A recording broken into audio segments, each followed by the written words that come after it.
Throughout history, professional athletes have amassed incredible fortunes through contracts, endorsements, and prize winnings.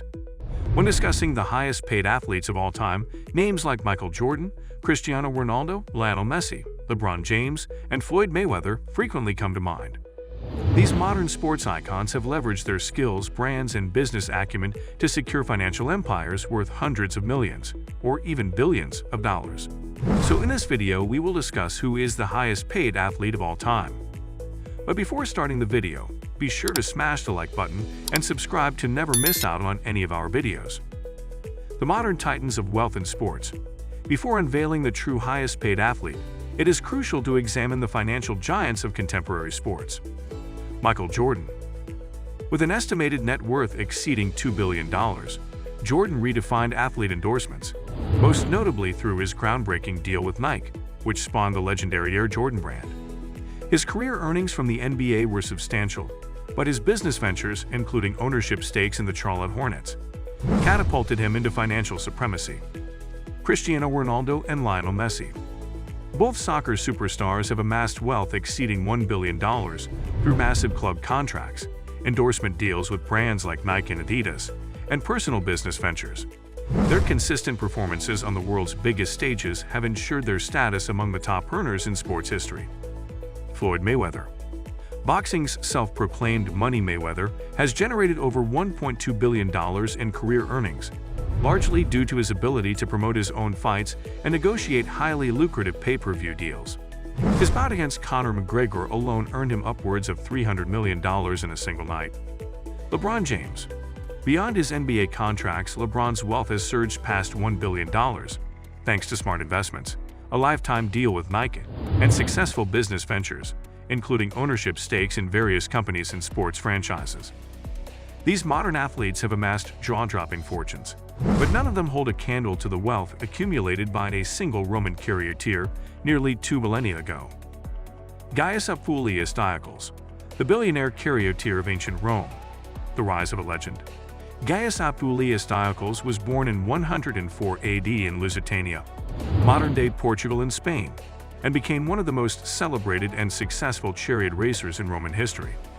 His career spanned 24 years, an impressive feat considering the brutal and often deadly nature of the sport.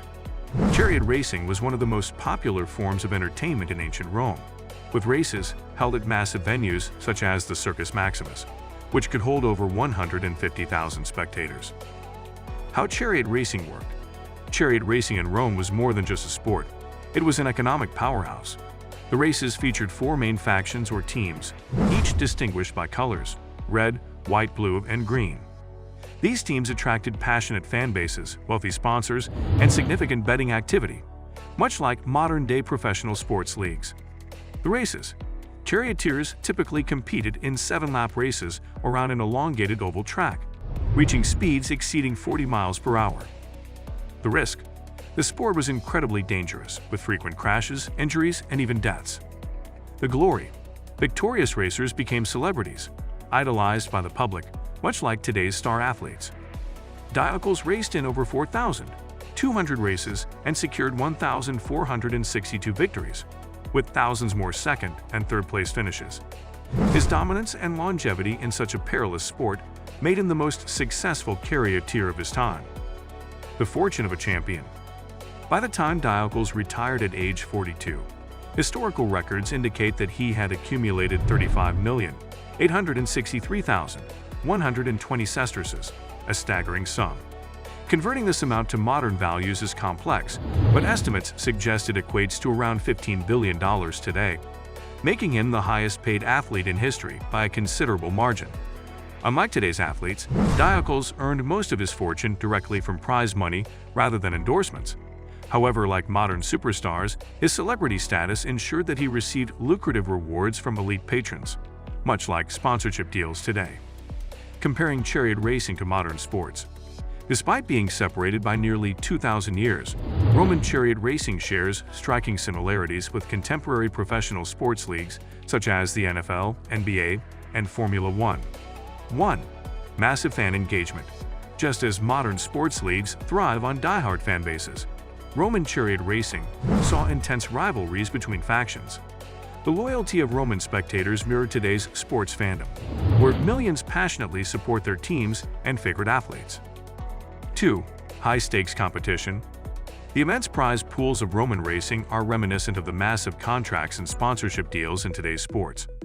Top athletes in the NFL, NBA, and European football leagues earn hundreds of millions due to the entertainment value they provide, much like Diocles did in his era. 3. Risk and reward. Both Roman charioteers and modern athletes face significant physical risks. Just as NFL players endure severe injuries and Formula One drivers navigate life-threatening conditions, Roman racers lived on the edge every time they entered the arena. The reward for victory was immense, but the danger was ever present. 4. Celebrity status and cultural impact. Diocles was a household name in ancient Rome, just as LeBron James, Lionel Messi, and Tom Brady are today. His popularity extended beyond the track, making him a legend whose story still resonates today. Why was he so special? Diocles' greatness stemmed from his longevity, earnings, and racing mastery. Racing was a perilous sport, and most charioteers had short careers due to the high risk of fatal crashes. However, Diocles managed to race for over 2 decades, an extraordinary feat in such a dangerous profession. His ability to consistently secure victories over such a long period made him a fan favorite and an icon of his era. He was particularly known for his tactical skill in executing come-from-behind victories, thrilling spectators and increasing his marketability as a racer. Despite his fame, little is known about his personal life. After retiring, he likely lived in great wealth, possibly in a luxurious villa, enjoying the fortune he had accumulated over his years in the sport. How did charioteers get recruited? Unlike modern sports drafts, there was no formal system for recruiting charioteers. However, aspiring racers typically followed one of these paths. Many charioteers started as slaves or freedmen, trained from a young age within a team's training school. Those with exceptional skill could rise through the ranks and eventually become highly paid professionals. Wealthy team patrons would also scout and recruit promising talent from regional races or training circuits. Successful charioteers often moved between teams based on financial incentives and prestige, similar to modern sports free agency. This ability to switch factions allowed them to negotiate better earnings and career opportunities. How was money generated in chariot racing? Chariot racing was a major economic force in Rome, though its financial structure was different from modern sports. Most races were free to attend, as they were typically sponsored by emperors or wealthy elites seeking public favor. However, revenue was still generated through other means, such as concession sales where food, drinks, and souvenirs were sold to spectators. Betting was another huge component of chariot racing, though technically illegal in many instances. Gambling on races was widespread, creating an unofficial economy that heavily influenced team finances and racer earnings. Wealthy patrons provided financial backing for the teams, similar to corporate sponsorships in modern sports. These patrons would fund training, horses, equipment, and pay competitive salaries to elite charioteers like Diocles. Why did politicians fund the races? Sponsoring chariot races was a strategic move for political figures and the elite. It helped them gain public favor, which was crucial for securing political power and social influence. Political elites used these spectacles to increase their prestige, making themselves more visible and well-liked among the masses. Funding races also helped them form alliances with other influential figures in business and politics. Additionally, providing entertainment through chariot racing was seen as a way to maintain social order. The famous Roman policy of bread and circuses, panem et circenses, was designed to keep the population content and distracted, reducing civil unrest. The legacy of Gaius Appuleius Diocles. Despite the immense wealth of modern sports icons like Michael Jordan and Cristiano Ronaldo, none have surpassed the sheer fortune accumulated by Gaius Appuleius Diocles. His dominance in the perilous sport of chariot racing earned him a place in history as the highest-paid athlete of all time. His story serves as a fascinating reminder that even in ancient times, sports could create larger-than-life figures who amassed fortunes rivaling even today's richest icons. Whether it's a charioteer in the Circus Maximus or a superstar athlete in a modern stadium, the pursuit of greatness and the rewards it brings remains timeless. Thank you guys for watching. If you want more videos like this, make sure to like the video and hit the subscribe button, and we'll see you in the next video.